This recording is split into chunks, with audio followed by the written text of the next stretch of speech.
All right, I want to call this meeting of the Simpson County Fiscal Court to order. I want to ask our county attorney, Sam Phillips, if he would lead us in a prayer. We'll follow that with the pledge to the flag. Let us pray.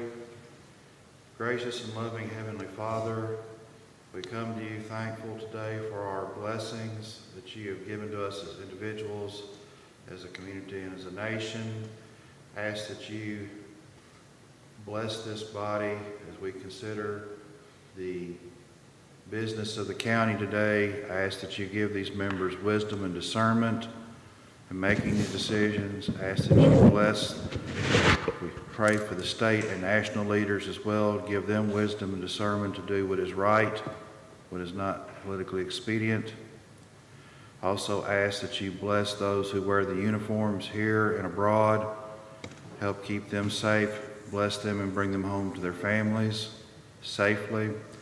We pray for our first responders. Keep them safe while they keep us safe and protected. And as always, we ask you to bless and keep the veterans. Forgive us in the ways which we sin and fail thee. We ask this in Jesus' name. Amen. Amen. I pledge allegiance to the flag of the United States of America and to the republic for which it stands, one nation, under God, indivisible, with liberty and justice for all. I get tangled up in my cord over here. All right, I don't see anyone pose any public comment. Gentlemen, if y'all had an opportunity to review the minutes of our August 3rd regular fiscal court meeting, I need a motion and a second to approve those minutes. So moved. Motion by Scott. Second. Second by Myron. Any question or discussion? All in favor, aye. Aye. Any opposed? Abstain. He abstained. All right, next, gentlemen, if you had an opportunity to review ordinance number 220.231, we need to have first reading. It's fiscal year 21-22 budget ordinance number 220.231. Amendment number 2, it's amending in $12,340 of sheriff's grants for office supplies and vest, I believe. So moved. Got a motion by Marty? Second. Second by Nate. Any question or discussion? And with that, we'll do a roll call. Marty Chandler. Yes. Daniel Downey. Yes. Scott Huston. Yes. Myron Thurman. Yes. Mason Barnes. Yes. All right, next, we advertised for bids for the pickup trucks for Public Works. It appears, Bobby, we only got one bidder, which was Hunt Ford. The bid price was $35,200 per truck. So 2 trucks would be $70,400, and I guess there's no real time frame on when the trucks will be here. Long time. Yeah. They said really do first of next summer, if possible. Wow. What But did you this say? first of next summer, but this price will be good. This is our price. Whenever they arrive, we're good. All right. So, gentlemen, I guess we need a motion and a second to accept the only bid we received. It was advertised, but we only received the one bid. Second. We got a motion by Myron, second by Nate. Any other question or discussion? Only question, was there a reason why you wanted gas over diesel, or is it just cheaper for gas? Okay. All right. That- We discussed that with the dump truck. It's quite a bit cheaper, and for what we use them for, I don't know if the benefit, they hardly ever get out of county. Okay, okay. But yes, it was $6,000-7,000 cheaper. Okay. All right, well, gas is cheaper than diesel too, so. All right. All in favor, aye? Aye. Any opposed? That motion carries. Next, and I'm not finding it on the portal. Nicole, you asked me this yesterday, but I don't see the bush hog bids on the portal. Do we not? That's a State, you want to address that, Bobby? What we've got is to discuss the approval of Public Works purchasing bush hogs on the state contract. You might as well stay there, the next three items is, I don't have it with me. I think it was in the email that when I gave the information. But if you'll remember last fall, or well, this spring, before the last budget, we had enough money to purchase two. And it was $30,300 some odd dollars, I believe, for two of them. And that's under the state contract with Hall Manufacturing. The state contract is getting ready to change next month. So they said if we want them, they can get them at that same price we bought the other two at, but we needed to at least lock it in, go ahead and order it. do you have them on email? Or are they downstairs, or? Do you I have, don't have the bids, all I have is the email that says 30,000. Oh, yeah, that's all. $30,300 and what? yeah, there was no bid because it's state contract 30,300? for two. $30,313 for two. For two, yeah.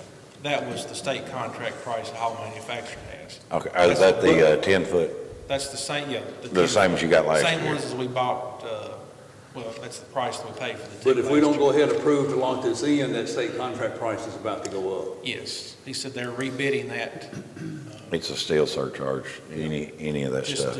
Yeah. just to back up just a little bit though, that's the same thing happened with the pickup trucks. The state contracts, I contacted one of the other dealers, and their contracts are renewed. And he said there would be a gap of when they could even order them. They didn't have the price yet, so they didn't want to go with the bid then because of that. So all the state contracts are being renewed here in the next few months. All right, so But that gentlemen, was a budgeted item. Yeah. So moved. we got a motion by Marty to approve the purchase of the two bush hogs at state contract price of $30,313, a second by Scott. That's for both. That's not a piece, it's for both. That's two Yeah. bush hogs at $30,313 for both. Yeah. Got a motion by Marty, a second by Scott. Any other question or discussion? All in favor, aye. Aye. Any opposed? That motion carries. Next, gentlemen, if you had an opportunity to review the resolution that authorizes an agreement for rural secondary road program fiscal year 21-22 flex funds, it's in the amount of $168,386. We need a motion and a second to authorize that resolution and authorize the county judge to sign that resolution. Motion made. Motion by Nate. Second by Myron. Any question or discussion on that? I have one. The Hall Effie Road that's on there, this goes from Humphrey over to Blacktop. It completes what was not done last year. Well, then when we did the 21-22 paving list, I know it's on the next one, but you've got Hall Effie South. So I was just wondering why, because that one was just done, wasn't it? I may just be mixed up in how I labeled it. Okay, From okay. Humphreys past Lick Creek Yeah. to that end was done last year. Exactly, This exactly. is the remainder of the road. Okay, all right. Any other questions? When are they expecting to start? Well, we got it. As soon as We we had get to get this this back. approved. Okay, Because I've already got them lined up.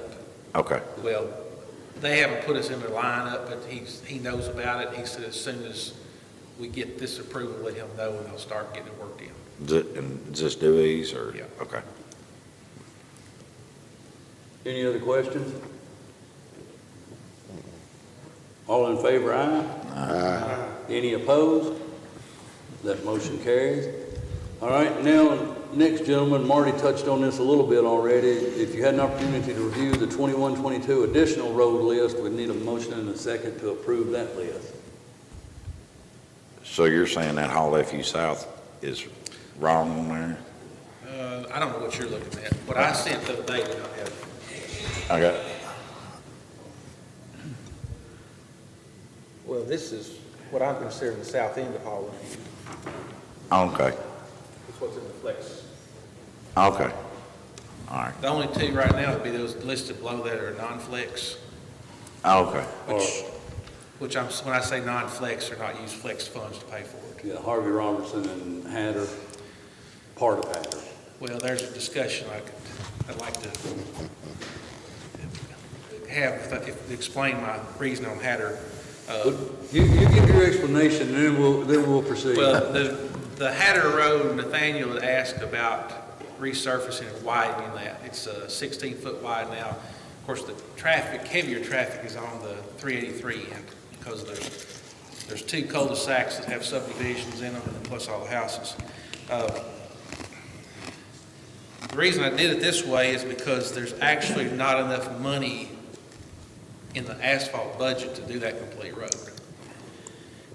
If you wanted that road done, my suggestion would be that we prepare the entire road from 383 to 100 to be widened this fall, let it sit over winter, and then come back next spring and address it. Because if you notice, there's a $20,000 balance on that sheet, and it will take about $28,000 to complete that road. So I'm short on my budget. But by next spring, I'll know where our money is. I'm pretty confident we would have enough money left over or to pull to put with this to 20,000. complete the road. Right. But I just left it this way right now so we wouldn't be over budget, showing something being over budget, if that's what you all want to do. My suggestion when we widen these roads is we need to do the prep work in the fall so it can sit over winter, because we're already having issues. If you notice row arc, how bad it's breaking up, there's going to be some major work for us next year on row arc to do some repairs. It's going to take some. And I've had some people ask about the shoulders on Love and Chapel too. Yeah. And with shouldering is something we usually do, is we have the gravel money to go back and do later. But I'm just saying that causes issues if we don't let that ground sit over winter. So my suggestion is if we do it this way, I can prep Hatter and then come back next fall and we'll try to move the money into to complete the road. Bobby, will there be monies in there? Of course, there's probably gonna be a lot of mailboxes. and Well, that's another thing I want you all to know about before we do And this. when we go to a 16-foot wide road, To a 19 just to a 19-foot wide road, so are we gonna be mandated to stripe this road? Well, it would be suggested to stripe it if it's over 18 foot.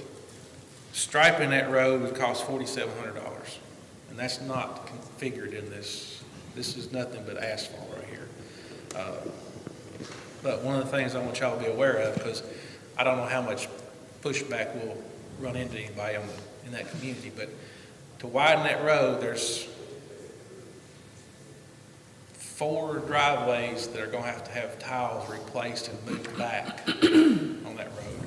Several mailboxes have to be removed, but there's one house that has 2 concrete drives with brick head walls laid.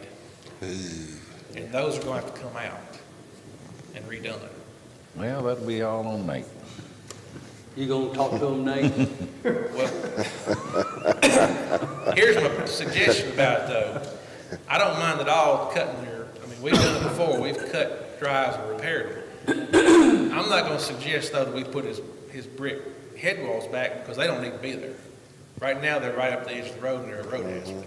Well, they're in the county right away anyway. They shouldn't be there. Yeah, and he also has a brick mailbox that's about that far. And Yeah. we have actually moved those before without tearing them up. Yeah, because most of them are poured on a pad. You can get Yeah, around them and if you slide can- them back. If you can break them, get them loose, we've slid them back and Yeah. nobody ever knows it, so that can be moved. There's also 2 trees that are not on that same person's property, I don't believe, but directly across from that house, there's 2 large trees that are going to have to come out. So, Well, I know when we widen when we widen Cheney Road, I went down Cheney Road and talked to just about everybody I could talk to let them know, because we were going to have to redo, we didn't have any brick mailboxes I know of, but we were cutting fence rows out. We were having to do a lot of work down through there.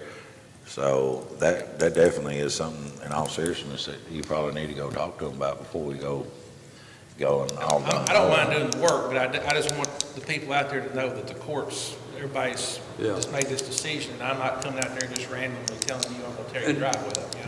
And this, what you're sharing with us and talking to about widening on Hatter Road will kind of tie into a couple of other things that we're going to discuss later on. But I'm all for widening any road that we do. Yeah. And I'm sure Hatter Road needs it, especially on that 383 end. And I don't know about Scott, yours or Myron's district, but I know in Marty's, if there's a road that needs widening that would be an absolute pain to do, but it needs it, is Hack Brown Road. Hack Brown, Henson, both of them need, but Hack Brown needs it You know, bad. we don't mind, I don't mind at all doing it, we can do Yeah. those jobs. Yeah. But one thing that people don't think about is utilities Yep, and drop-offs. yep. If you have a drop-off that's that far, you just don't go out there and throw a piece of dirt in there Yeah. and, hey, I mean, it's a. And you got a few of those on Hack Brown Road where the road's right next to We've drop-off. got a lot of them in places, and it's Yeah. easy to say widen it, but Yeah, a lot of times when you get, yeah. We did, Roark Road that he was talking about, they used a bunch of dirt from the, Henderson Industrial Park when they was doing that road out there. Because they had a road put through, and then they took the road out, and they used, I don't know how many loads of dirt from that industrial park out there and used that to help build the shoulders up. So but you that's gotta have why a I place to say get the dirt. it needs time to settle over the winter, Yeah. because you'll have failure if you don't. Any other question? I don't think we've had a motion yet. I'll make the motion. Second. So Marty's got the motion to adopt this 2021 additional road list. Nate's got the second. Any other question or discussion? Unless we need to just add in there, and unless there's a big kickback from the people on Hatter Road to not widen it. You know, I don't know. You wanna make that amendment to your motion? Yeah, subject to Magistrate Downing getting, saying it's Favorable okay, a report back from favorable the report, neighbors. yes. Yeah, I don't think it would be much problem because I know the last couple of years, it's been several residents out there approaching me complaining about the road being too narrow and mailbox right on the side of the road that they got to stop for oncoming traffic. So a lot of residents out there, this is something that they've really been looking forward to for a while now. And Okay, I've not figured, there will be some extra cost for tiles and some work.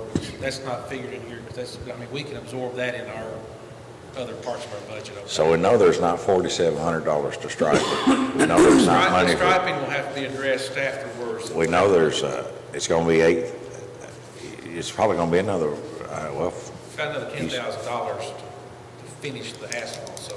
But now on the flex funds, these flex roads, that $96,000 total. yeah, 30,000 of that is added on to the flex fund, because the flex fund was 165 something. okay. So we'll cover our flex roads. But when I figure these two, I always figure heavy. I mean, there'll be some money left over from there, because I'd rather have some left than to be scrambling trying to find it. So there'll probably be $5,000 out of that 196 left over that we can Okay. move. Good. All right, so we got a motion by Marty and a second by Nate. All in favor, aye? Aye. Any opposed? That motion carries. All right, next, gentlemen, if you had an opportunity to review this, I want a discussion about the ARPA Recovery Fund Expenditure Policy Resolution.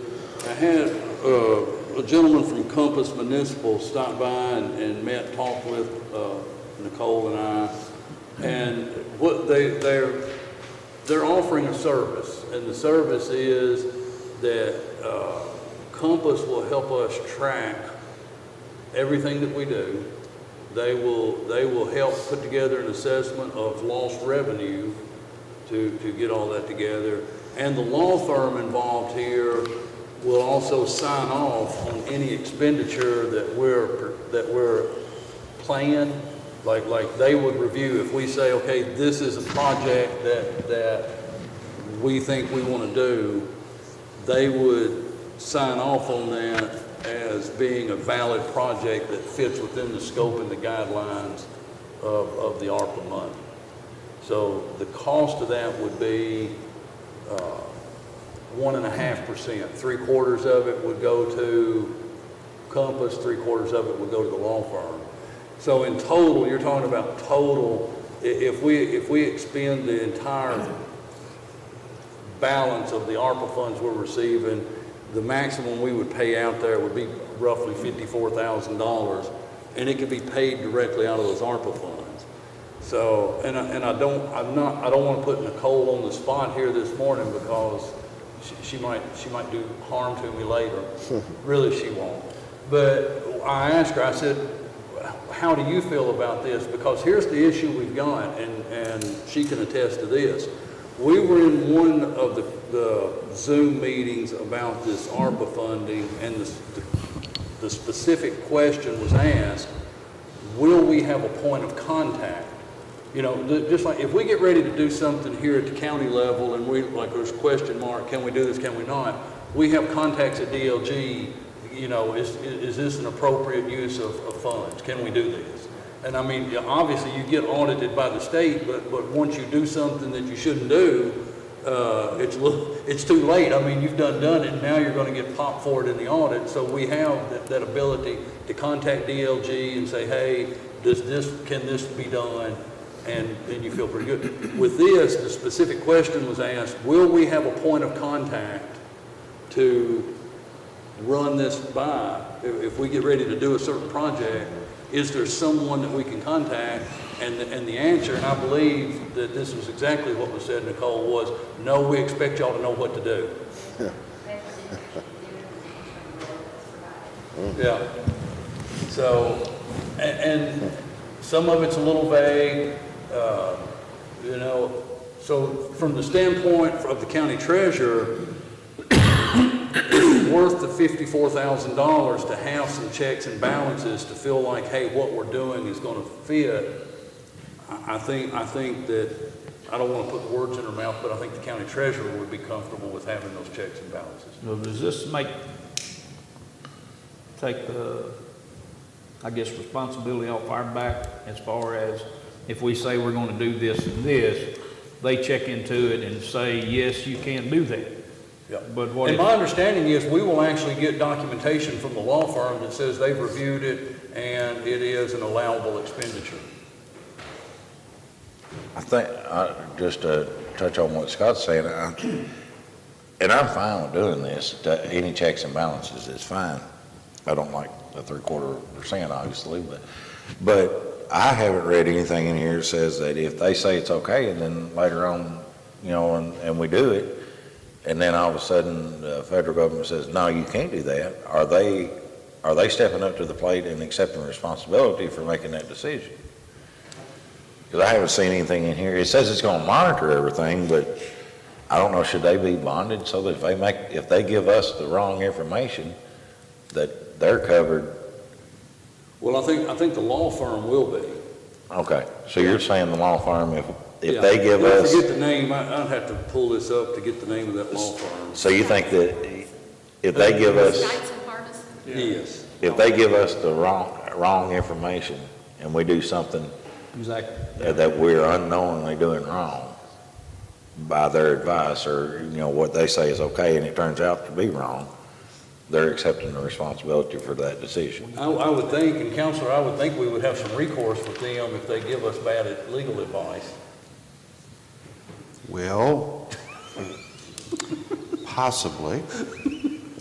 Basically, you can always sue somebody for malpractice. That's usually not the first choice. You might want to make sure there's some kind of an indemnification clause in there saying that, you know, if we're out something because we relied to our detriment on something they represented, that they're going to stand good for it. Now, they may not be able to they may not be willing to give that. But I'm just saying, I've not seen this particular,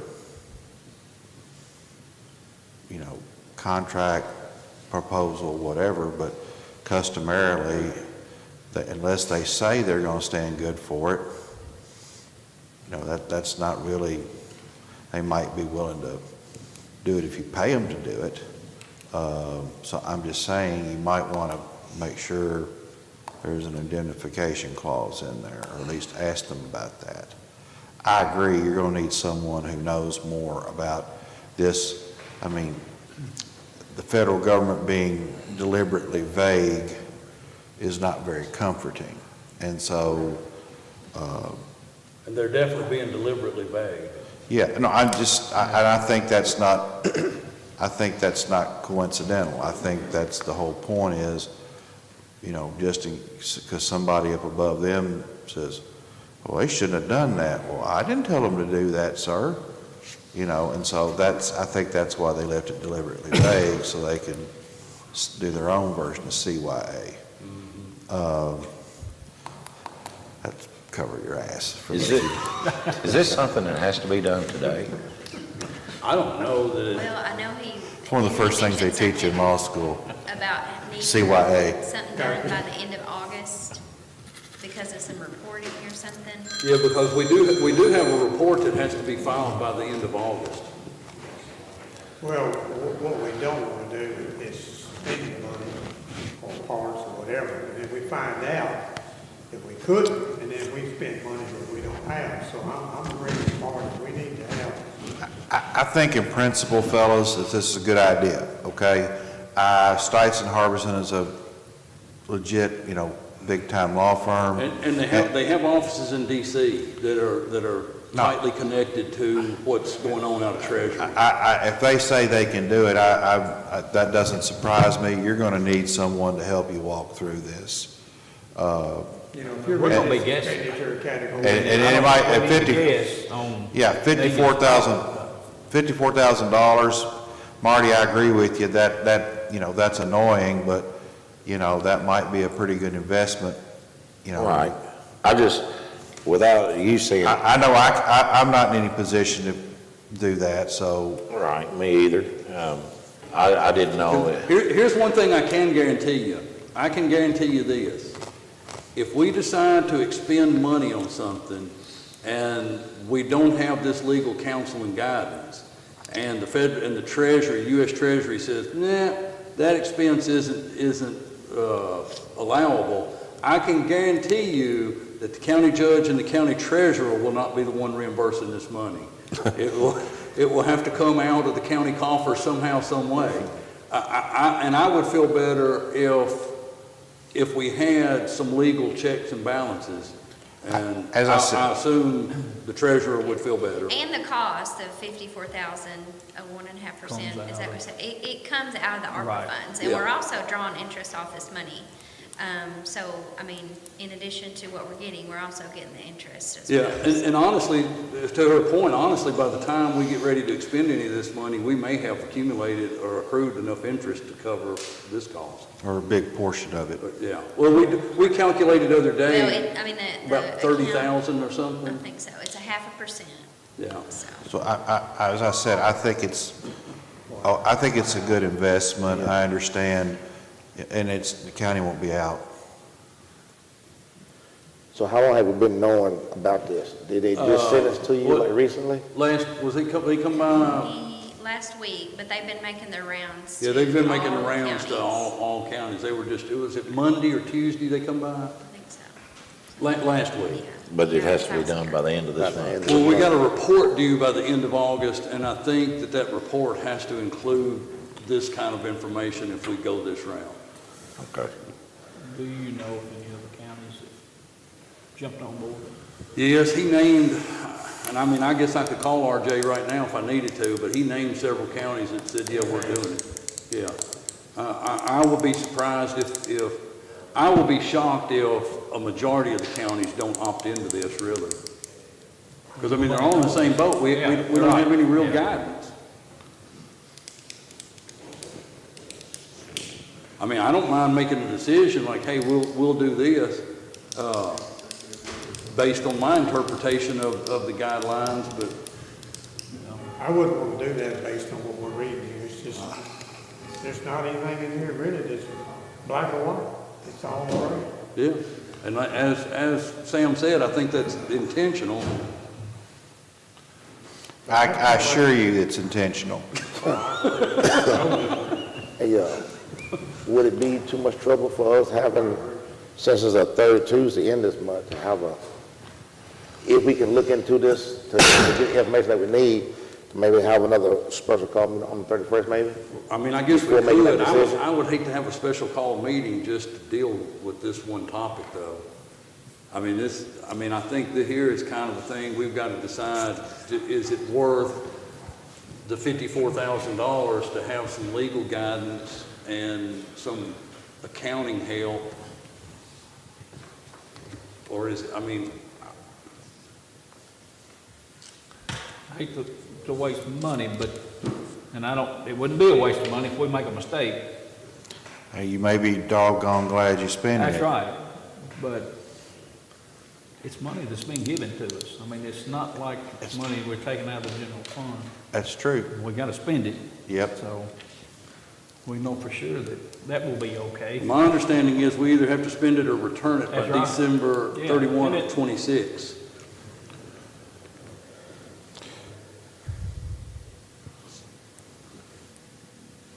Well, there again, I don't have a problem with the having somebody else's oversight. I'm not an attorney, but I am not seeing nothing in here that an indemnity clause that Sam's talking about. So I don't know. Sam, would you have time to read over this if we showed it to you while we're doing the rest of the meeting and look at it and see what you think? You means you haven't read it? I will happily take a look at it. Just see if I can get my speed reading goggles on, but Would you rather have a hard copy? yes, please. I just don't want to do something and then, would turn out, well, you still didn't. Well, why don't we table this till the end of the meeting, give the attorney a little time with it here, and we'll move to the next topic here. All right, gentlemen, you got some information on the portal about setting our 2021 tax rates. I'm gonna go somewhere quiet. That'll be fine. I think we can make it a budget part of the, okay. Yeah. And this kind of ties in a little to what Bobby was talking about. We're seeing this growth. We are of the understanding that we get this state money to work on roads, but here, if we complete this project, we're roughly $8,000 short. There's going to come a time, and we've talked about this, where that state money to work on the roads isn't going to cover what we need to do based on the growth and so on and so forth. Bottom line is, we have basically three options before us. We can, first option, which I think is a very poor choice, would be to take the compensating rate and lose another 0.4% of the tax rate. We can take the compensating rate plus 4% without it being subject to a recall. I don't understand their calculations on this paper because they said it's 10, but 9.7 plus 4% is 10.1, but according to the calculation on the DLG sheet, it's 10, which is already 0.1% less than our current tax rate. We could keep the current tax rate or set it anywhere we wanted to above that, but then you've got a public hearing and subject to recall. I think given the growth, what we're needing to do moving forward, the understanding that the health department rate is inevitably going to go up. I mean, you all recall the retirement rates that they're going to be hit with and what's going to happen there. My advice and suggestion would be that we do the compensating plus 4 at 10, which essentially lowers the current tax rate from 10.1 to 10. But obviously this is a vote of the court, but, and the problem is what happens is if you continue to take that compensating rate as we're growing, next year's base is off of that number. And so when you're in a growth period, your compensating just continues to dwindle down. So then when you do hit that level off period, or even worse yet, you start seeing some decline, you can't make that, you can't get back there quick enough to make it up. Can we we'll still have to have a hearing if you take the compensating rate, or the increase. Yeah, if we do the compensating plus 4, we just simply have a public hearing prior to our next court meeting. And we just announced that at the public hearing that we've set the tax rate at what? And I'm still confused by the +4 because 9.7 plus 4 is not 10. Well, I think what that is if you take, at 9.7, it's 1,372,000. And if you add 4% to that, that comes up to the 1,000,004, and that's where they don't do, it isn't 4 points on the, on the rate, it's 4% of your total amount. Yeah. And then somehow or another, and I have yet to find anybody in going on 16 years that can explain this calculation. Yeah, well, I'm trying to divulge, get some of that information too. It's hard to understand how they get to where they're at, but yeah, if you do the 10, if we set the tax rate at 10, then in our next meeting, we do have to have a public hearing saying that the tax rate is set at the compensating +4 at 10. But you also explained that's essentially 0.1% less than the current tax rate as we stand. And I don't know who, anybody that wants to would be welcome to show up, but I don't know, most people won't complain if you're dropping their tax rate 0.1%, they'll probably be okay. Be better than going up 0.1%, I guess. I'm just very concerned that if we continue on that downward spiral that we're on, that when we see the flattening or the decline, it's just. That's true, that they compensate the rate. When we get to that, hope we don't get to that point. But if we did, if our economy flattens out and we have our growth, we got growth and we got tax assessments, a lot of things are driving that number. Yeah. When it gets to that point, though, it'll start trending back upward, but it may not necessarily be the rate that we'd like to see it, but it will. The compensated rate will go back up. We've been to that point before. Yeah, and it would, yes, you're right. If you get to where the revenue you're generating doesn't match this calculation, it would start sliding back up. But the likelihood that it would get back to that number, and I guess my thing, it take a while to get there. And my thinking is too, that if you're, here's the way you want to generate more revenue is by growth, not by increased taxes. So if you're holding a reasonable tax rate and you're growing, you're generating more revenue, but you're not generating it by increasing taxes on people. You're generating it because now, well, I'm going to talk about the census. Now we have 13% more people here than we did 10 years ago. So that's how you're generating that additional revenue rather than... And we're locked into that for 10 more years. That census number. And I'm really glad it was at 19,500 instead of 20,500. Yeah.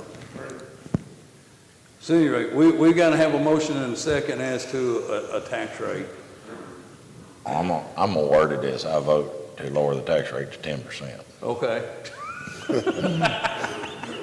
So we got a motion to set the property. Now this would be, Martin, let me ask you on your motion. As you see on the watercraft and motor vehicle, they're constant at 16.1. Yeah, and keep that the same. Okay, so the motion would be to set the real property tax rate at 10. Yes. And the watercraft and motor vehicle at 16.1.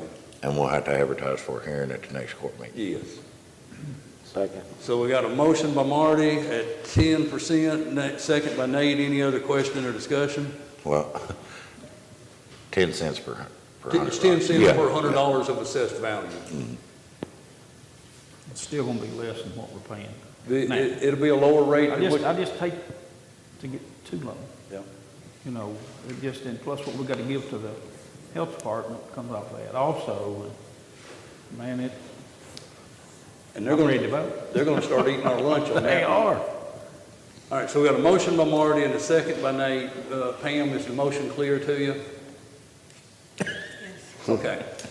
All right. Any other question or discussion? All in favor, aye? Aye. Any opposed? All right, that motion carries. All right, gentlemen, moving to financial business, if you had an opportunity to review the budget transfers, we have one, a whopping $148.20 OEM training. We need a motion and a second to approve that budget transfer. Motion. Got a motion by Scott, Second. second by Myron. Any question or discussion? All in favor, aye. Aye. Any opposed? That motion carries. Next, gentlemen, if you had an opportunity to review this cash transfer of $2,329.28 from the road fund to the jail, we would need a motion and a second to approve that, and that is for the jail worker that's working with the county road crew to clean up. Litter mix. So moved. Got a motion by Marty, Second. second by Nate. Any other question or discussion? All in favor, aye. Aye. Any opposed? All right, next, gentlemen, if you had an opportunity to review the bills and claims, we need a motion and a second to approve the bills and claims as presented. So moved. Second. Motion by Myron, second by Marty. Any question or discussion there? All in favor, aye. Aye. Any opposed? That motion carries. Then next is to review, if you had an opportunity to review the order of allowance to the Board of Assessment Appeals, we need a motion and a second to approve that, and that is to pay that stipend to those 4 members of that Board of Appeals. So moved. Got a motion by Marty, Second. second by Scott. Any question, discussion? All in favor, aye. Aye. Any opposed? That motion carries. All right. Next, gentlemen, is an interesting discussion. It's time for the renewal of our general and road CDs. As you look, we have the current rate is 0.85 on a 12-month term. We had 3 different banks give us a quote on another 12-month term, and it fell from 0.85 to the best we got was 0.45. Now, we do have one option with, and that was, I mean, I guess I can read these rates and banks aloud. We had, the Franklin Bank rate was 0.45, South Central Bank 0.25, and German American 0.18.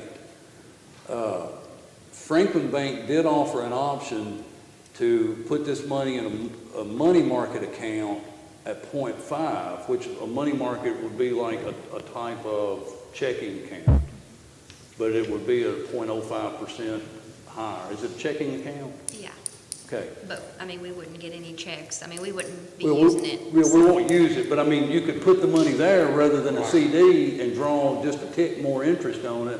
And so what Nicole and I talked about would be, the money we're talking about is roughly $107,000 in the road fund, because it was a $100,000 CD plus the interest that it's drawn is roughly $107,000. The general fund was a $200,000 CD, and it's, with the interest it's drawn, it's roughly $215,000 in it now. What Nicole and I talked about is if we wanted to do the money market account at just a tick higher rate, we might want to put an additional $200,000 to $300,000 out of the general fund in it to draw some interest, because that money's set and drawing no interest.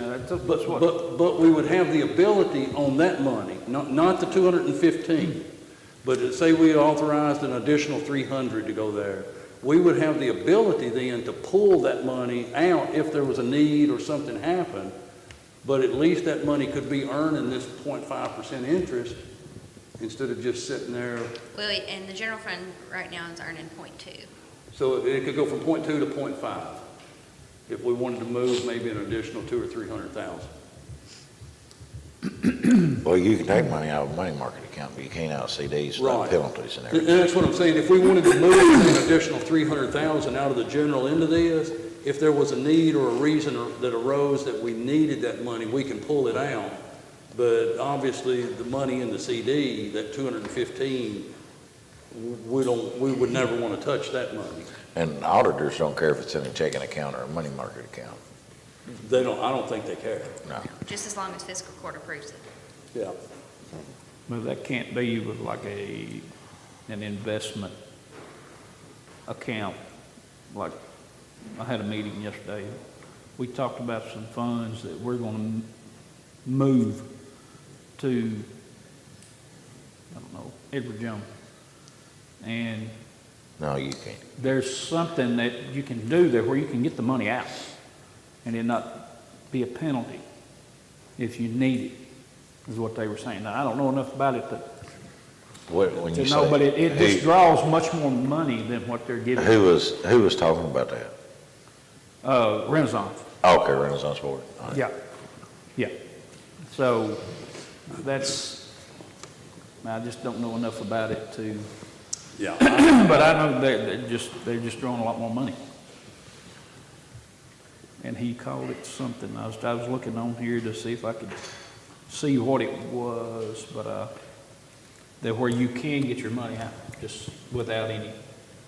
Okay. Nicole, how much additional do you feel comfortable that we could put into this money market account? I would say, you know, of course, the principal amount in the general fund's 200,000. I would say to add an additional 300,000. How much? 300. Yeah. I mean, especially, I told Mason, you know, we got the CARES money. I mean, it's just, we put it back in the general fund. So that was 800-something thousand. I mean, it's just whatever. I mean, I'm comfortable even going up to that. I mean, so, I mean, it's kind of wherever you all feel comfortable. I mean, you all see the financial statements as well as I do, so. Well, That's let what me I ask was talking this. about here in the budget. Yeah. You know, Yeah. adding more money to the CD. Yeah. I think it's a On, good idea. On those two trucks and those cutters that we just bought, they're not due until they come in, correct? So could we take that money and add it to the $100,000 in the road fund? road fund? I wouldn't, I mean, with the road fund is a little different. I mean, just because, you know, I told Mason yesterday, I mean, that balance kind of fluctuates a little bit because, I mean, I'm assuming he's going to be doing some fall paving. And then we also just approved that $300,000 grant for the industrial authority. We have to pay that first and then we get reimbursed for it. So we really kind of have to watch the cash flow a little bit when we're dealing with that. So, I mean. I was just thinking- Yeah, I mean, we can talked about easily the road move fund it, yesterday but too, I was just thinking if that 100,000, we've got it budgeted anyway, we can't spend it till that money comes in. I didn't know if we wanted to add part of that into that road fund too, being you can pull it right out of the money market account. I mean, yeah, we could. I mean, it's up to you all. So you're talking roughly $60,000, 34 and 33, so 67. No, it's 70, wouldn't it? For the two trucks, 70. Oh, it's right, two trucks was 70, so 100,000, an additional Yeah. $100,000. Would you feel comfortable with that? Yeah, I mean, I think, yeah. I mean, I think we'll be fine. I mean, like I say, it's readily available, so if we do get into a cash flow issue, then we just move it back. So. Right. So are y'all leaning toward the money market account I'm instead leaning- of the CD? Yeah, and I'm leaning towards, 300 or an extra 300 from the general fund and an extra 100 from the, road fund. If the county treasurer says she's good with it, I'm good with it. Well, it's making I'm a good. little bit of money. Just make me Sitting make there something. instead of sitting in general. So you want to make that a motion? So I'll moved. second. So we got a motion by Marty that we transfer the existing CD money in the general fund along with an additional 300,000 into this money market account at 0.5% interest, and to transfer the existing road fund CD along with an additional 100,000 into the money market account at 0.5%. And a second by Scott. Any other question or discussion? All in favor, aye. Aye. Any opposed? That motion carries. Gentlemen, we'll go back to item number 7. The attorney has returned. The jury has reached a verdict. In typical lawyer fashion, I'm going to answer a question with a question. Did they come see you, or is this something that was sent to No, you? they came and sat down and talked with us. They who? They being R.J. Palmer and, I can't remember the other guy's name. Was there someone from Stites and Harbison with them? No. No. Okay. It would appear, I mean, this obviously is a form contract. It would appear that this is sort of, the technical term is an adhesion contract, which means one size fits all contract. You know, most common example would be your credit card contracts, here, take it or leave it. Did they talk about possibly negotiating terms, or they said, here it is, sign off or not? What did they tell you? They just said it would be the 1.5%. There was no discussion about negotiating. Okay, I'm just, Terms of it. okay. Here's the thing.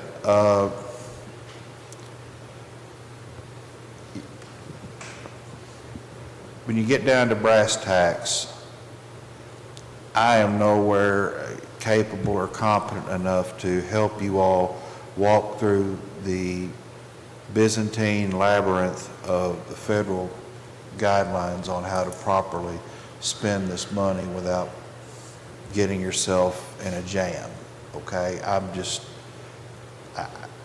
to, you know, I might as well just tell you, it's like Clint Eastwood said in that movie, a man ought to know his limitations, and that's mine, or one of many. That said, you're going to need help. Trying to do this on your own, I think, is problematic at best. And so, Stites is, you know, they're a serious law firm. They handle big-time stuff.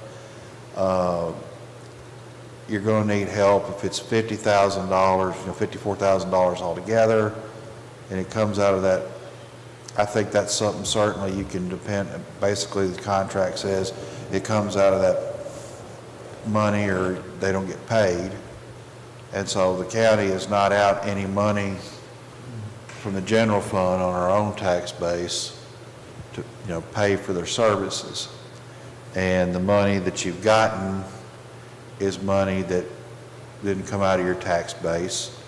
I mean, obviously we all pay for it because we're all American taxpayers, but It didn't come out of the county tax did base. not, correct. It did not come out of, you know, this is not for the county. And so this is money that we would not have ordinarily had available to us. So I understand there's not, I think there's not an indemnity clause basically saying, you know, if we screw up, we make you whole. I doubt you will get one, honestly. And just, it would not surprise me, as you said, that other counties are looking at this, particularly the rural ones, you know. Well, the Places reason- like Louisville and I can't- Lexington could, you know, they can do things differently. I can say that RJ said the reason that they contacted Stites and partnered with them was several counties had contacted Compass about would they have the ability to help them, because DLG is basically saying, we're out of this one. Well, nice to know they've taken a, you know, a firm, you know, drawn a firm line in the sand. Am I understanding that correctly, Nicole? That, I mean, there's going to be no guidance from DLG as far as whether these expenditures. No, and of course, DLG and CAECO are two different places, but NACO right now, which is the National Association of Counties, has been very helpful. It's just that, I mean, we're all kind of walking the same line here. Feeling our way around the dark. Yeah. No, it sounds like the state's. I mean, they're doing the best that they can to interpret what's being said. Of course, I know that all the comments were, and questions were supposed to be submitted to Treasury, I believe, by July 16th. And I haven't heard or seen all of those comments and questions that have been answered by Treasury yet. And I know a lot of those questions are questions that most counties are asking and are waiting to hear some answer and guidance on that, so. And you know, you remember RJ said that he felt like the Treasury was going to release full guidance like either that evening or the following day. So I messaged RJ and I said, did you get the complete guidance from the Treasury? He said, we still haven't seen it. I said, would you please forward to me what you get as soon as you get it? Still nothing yet. I mean, I feel like the federal government wants to be, as Sam said, as vague as they possibly can be, So that, and, you know, I don't know. That leaves them the most wiggle room. Yeah. And so, you know, it's the golden rule. Who has the gold makes the rules. And so, Well, and it's federal money, and, I mean, no, I'm just, it's, all humor has some basis in reality. And in this case, if we, you know, we approve this and we find out something next month or 2 months, they're not gonna get $54,000 when we approve this. They get 3/4% of the money we spend as we spend it. As you spend, as you yes. go So along. we don't get a Something nickel happens. till we expend money. Yeah, so if something happens, and we can just terminate this and go with somebody else. Yeah, I mean, I don't see any clause in there. I mean, that's very true, Marty. I don't, you're right. But yeah, it's, my advice is it's probably not a bad investment to make. Let's lay it out like this. When you're talking about figuring out how you want to calculate, tabulate, and expend $3.6 million, $54,000 could be cheap insurance from a competent law firm. I'm just saying, I think that's probably, in the long term, not a bad investment to make. And I agree with you, but I also don't like, you know, I don't like just voting on something like that without at least the attorney reading over it. and looking No, at it. I'm not fussing, I'm just, that's also very wise, Marty.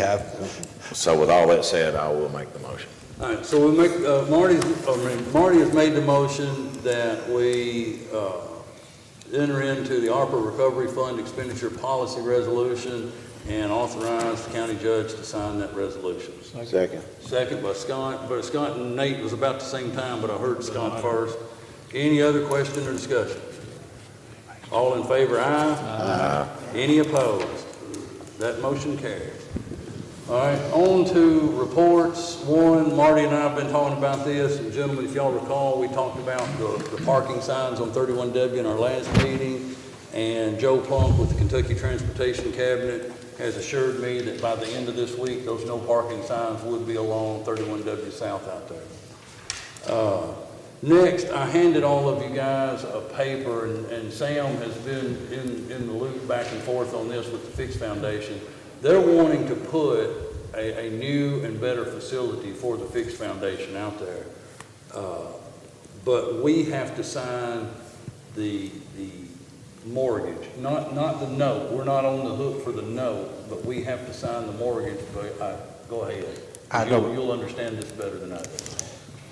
I did a little digging, as I told Mason. This started out a few months before I got in 07. Apparently, there was an agreement or transaction where the city and the county, or the city actually owned it, conveyed property to the Fix people, and they left a reversionary clause. It's kind of is unusual.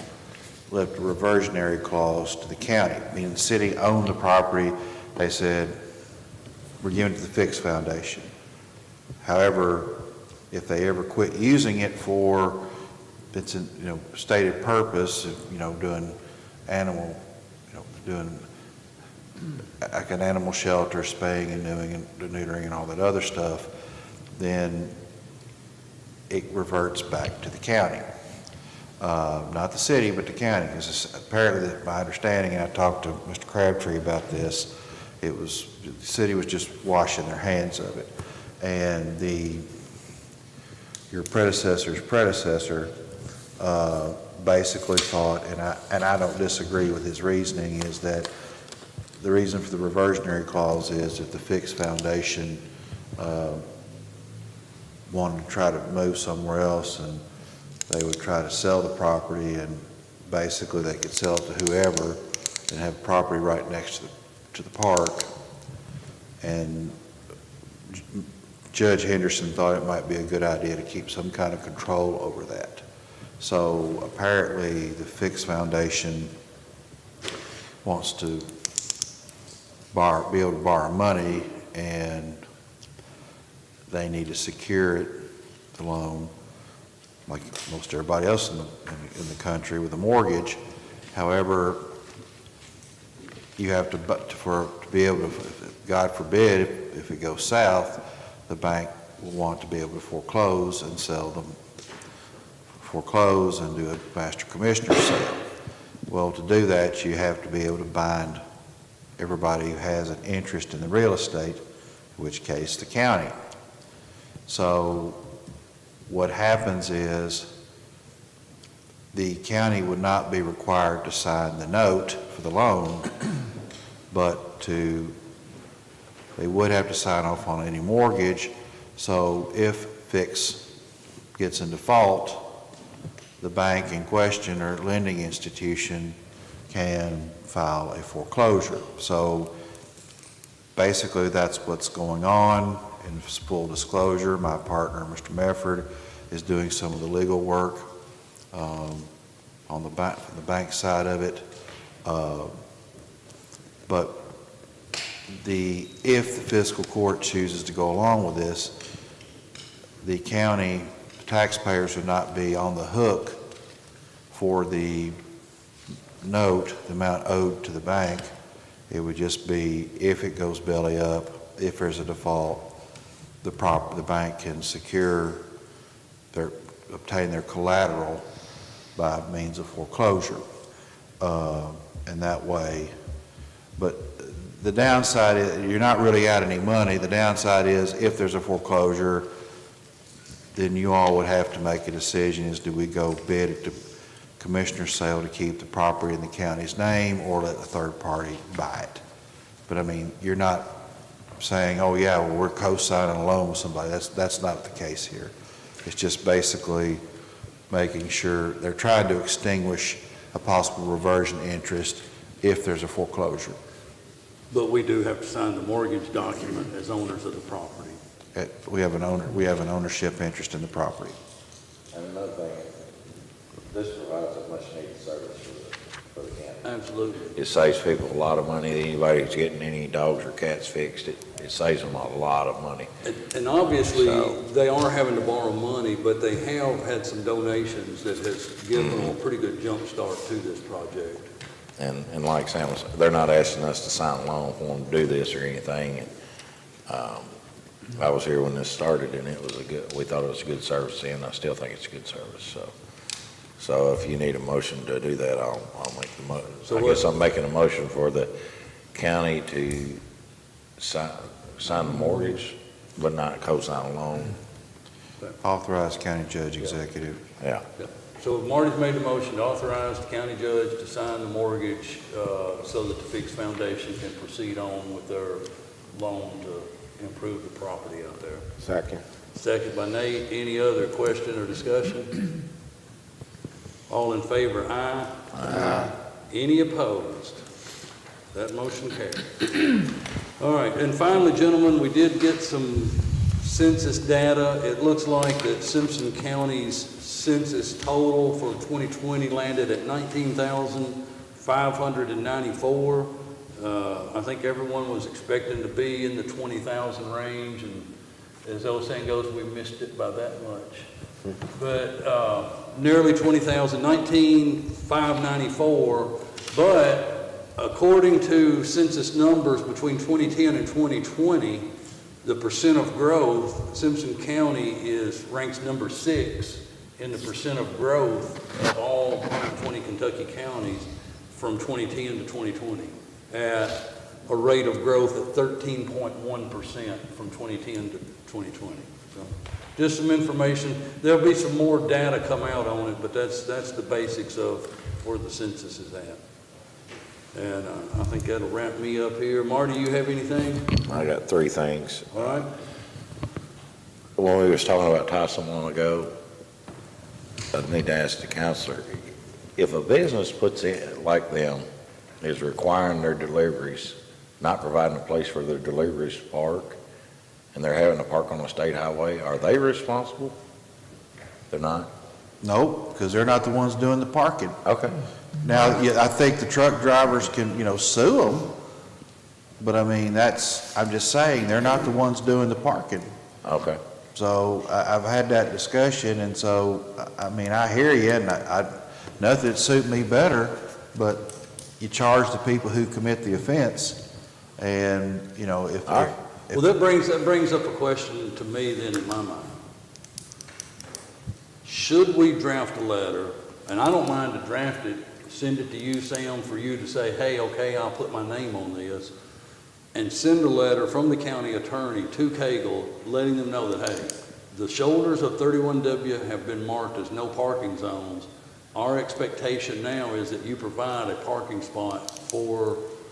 That would be fine with me, and I think you could get Sean McPherson to sign off on it too, if you needed him to, from the state level. He's transportation, on the transportation committee. I just want to, I have talked to the owner of a local grain elevator and let him know. And everybody that I have mentioned this to, they say it's about time somebody does something before somebody gets killed there. Well, you know, if you start writing enough, you know, citations, you know, everyone who's lined up there, I imagine they're gonna go jumping up and down and say you can have somebody else deliver your corn for you. Exactly. Well, they know there's a problem because the lady that works at the scale house is on the radio constantly telling them, don't be parking on the road. That there's, you know, they're fixing to start doing things. So they admit that there's a problem. We're gonna park in the clouds. Yeah. The other thing, and I guess Bob could help on this, I had a training last Wednesday online, and the Fish and Wildlife are doing a loan of life jackets program.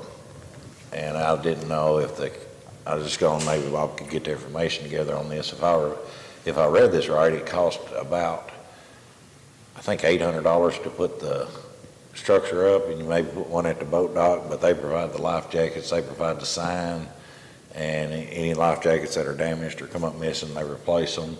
It'd just be, I don't know if it's something the court would want to do, but, you know, there's a lot of people who go out on the boats out there and do that things. If we had a life jacket available for them, it might be something people will use. I just want to run that by the court to see what the court thought about that.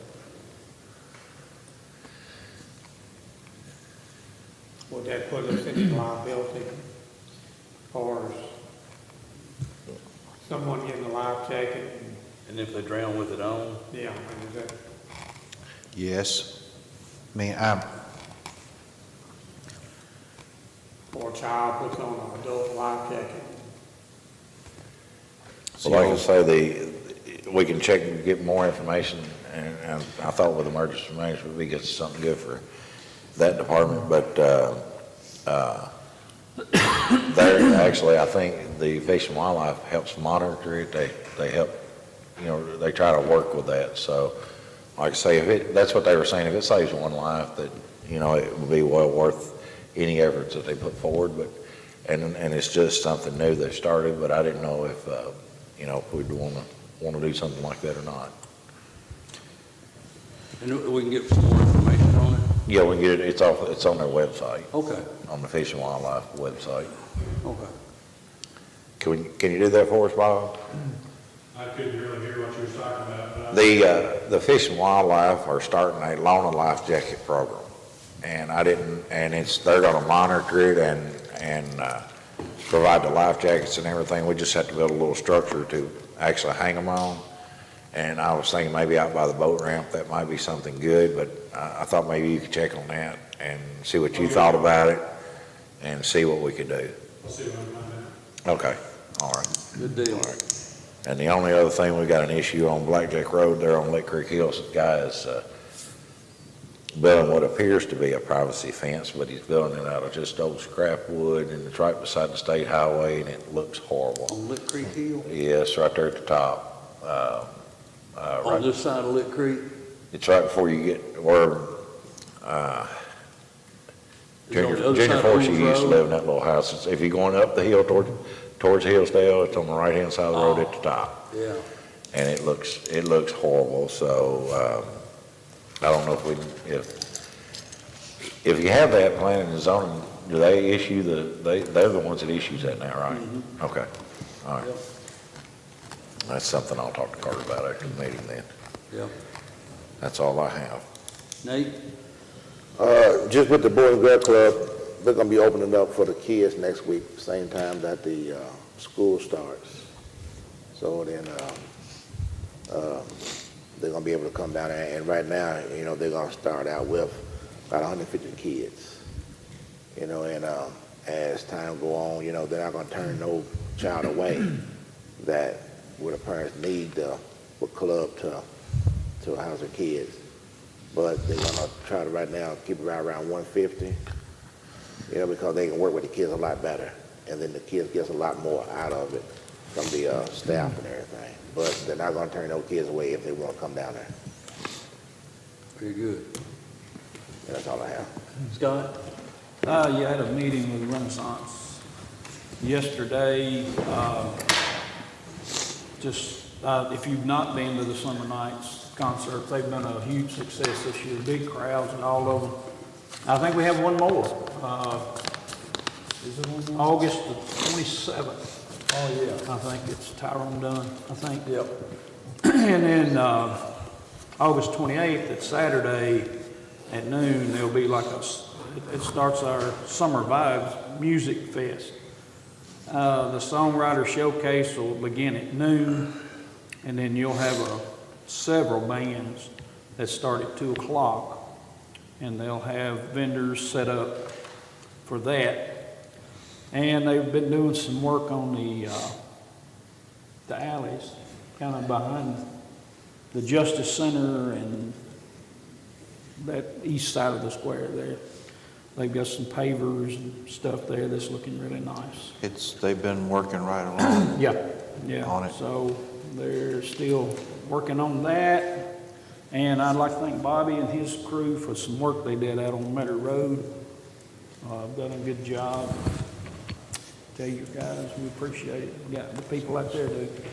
That's all I got. All right. Myron? No report. No report. Counselor?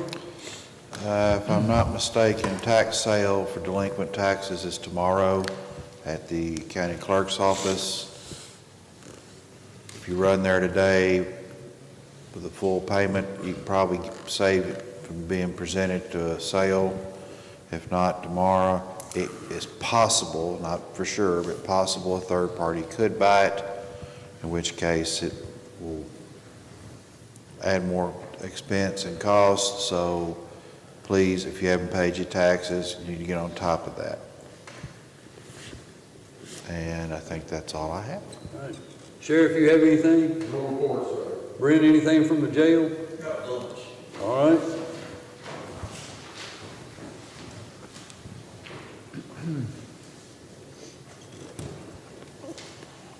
First, we always like to lead with the numbers. This morning we had 291 folks incarcerated. 227 of those are state inmates, 64 county inmates. So we're seeing both populations rise as we thought.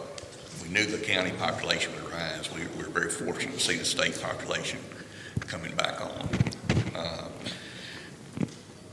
I would like to get some clearance or some guidance from the court. We are looking at an EMR system for the jail. It's something that can be totally paid out of commissary, but that will let us have electronic medical records, be more transparent, give us greater protection in case of lawsuits, things like that. Just wonder what the court's position on that would be.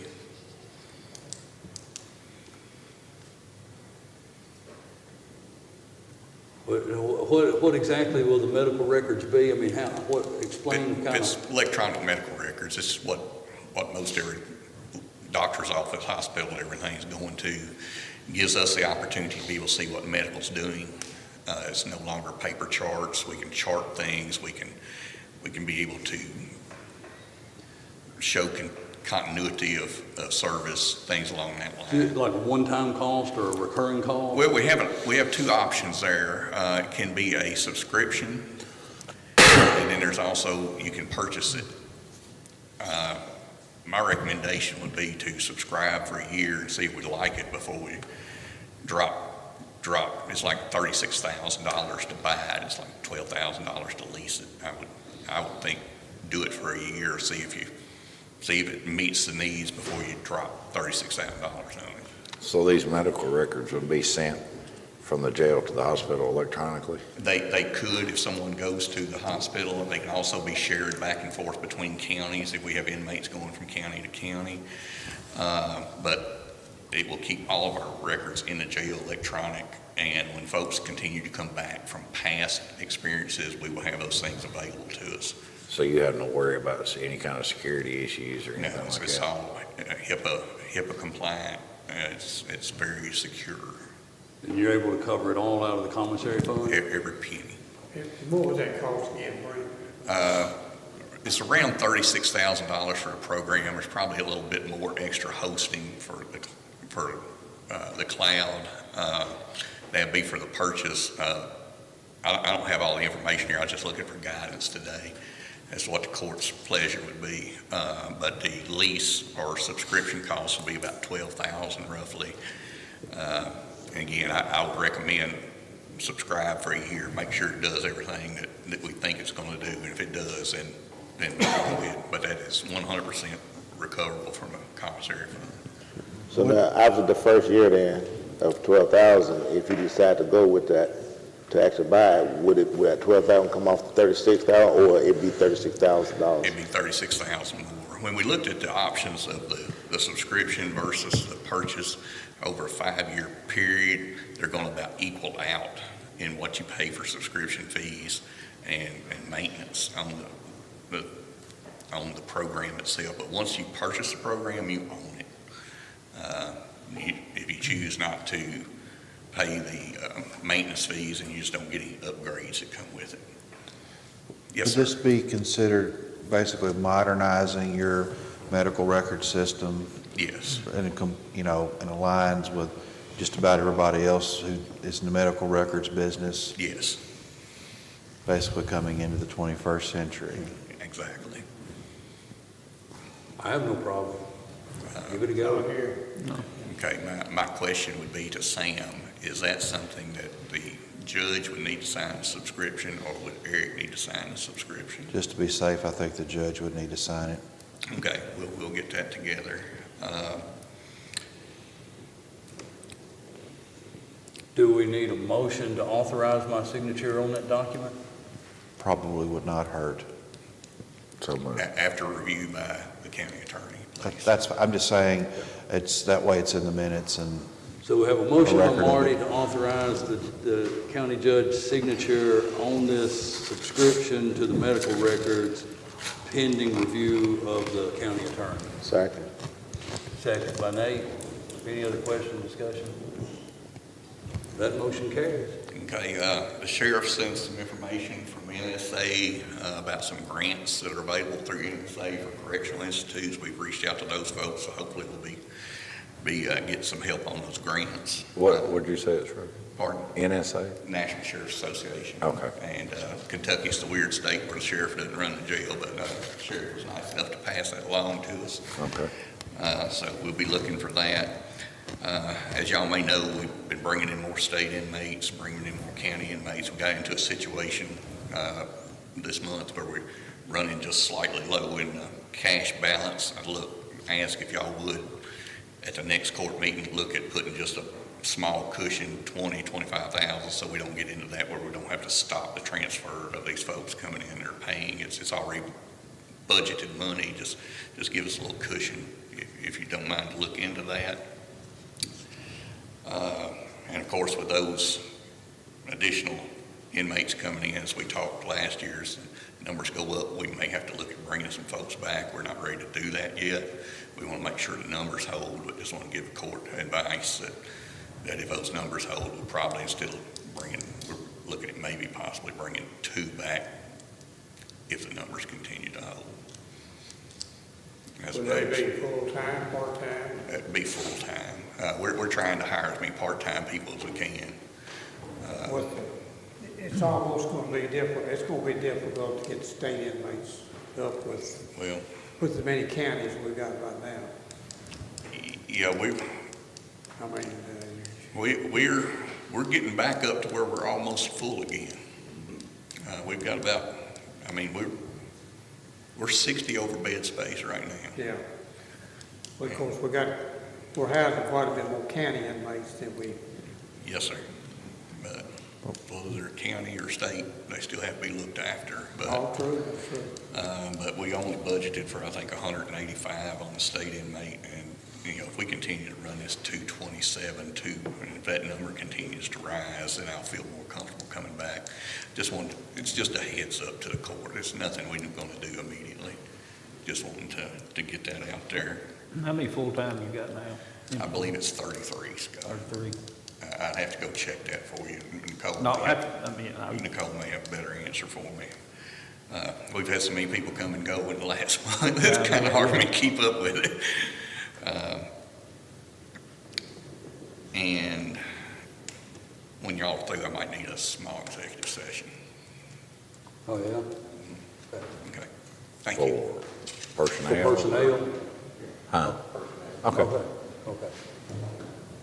Carter, anything with planning and zoning? Bob, emergency management? Nelson, fire department? Bill, anything with maintenance? Bobby, anything with the road department? All right, I need to slide this little drawer open because I don't have this stuff committed to memory yet. That's why you have it written down, Judge.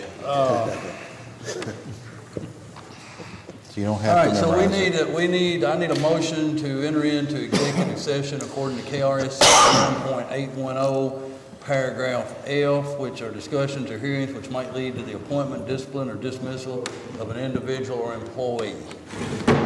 So moved. Motion by Second. Marty, second by Nate. Any question or discussion there? All in favor? Aye.